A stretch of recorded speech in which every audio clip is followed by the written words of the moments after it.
All right, so in evaluating Steve, we already talked about some of the mid-back curvature that he's got. He's presenting with some neck and back symptoms. We're going to address that just from a postural perspective to start. We can sometimes do some manipulation to the bike itself to make sure that we can get him into a position to work on the posture. But before we do any of that, let's just keep what he's been riding in the position he's been riding it in, but work on that postural assessment, or postural change. So in this case, I would ask Steve then more about, I want you to think about maybe sitting up on the saddle, sitting up nice and tall and long, yep, just like that, and focusing, in this case, he does a little bit of anterior pelvic tilt, right?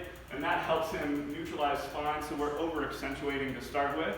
Then we'd ask Steve to take a nice deep breath, and then relax as best he can now into this newer posture, and then pedal for a sec, right?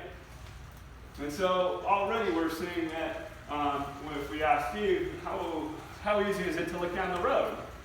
How easy? A lot easier. A lot easier, right? So he's not fighting this curvature with those small muscles of the neck, and that should make it easier, right?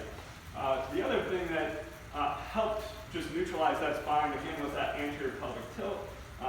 So then it comes down to maybe the saddle was part of the culprit, right? So we don't know, did he just do that because he chose to? Did he learn it?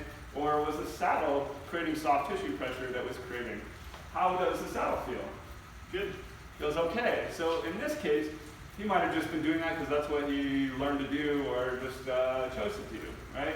So sometimes though the saddle can be a major disruptor in terms of soft tissue pressure that causes that posterior pelvic tilt, and then that causes that curvature to happen in the back, and then it leads to all these other symptoms. So I think we've done a great job working on just the postural change without even changing the bike itself. So I think that's great.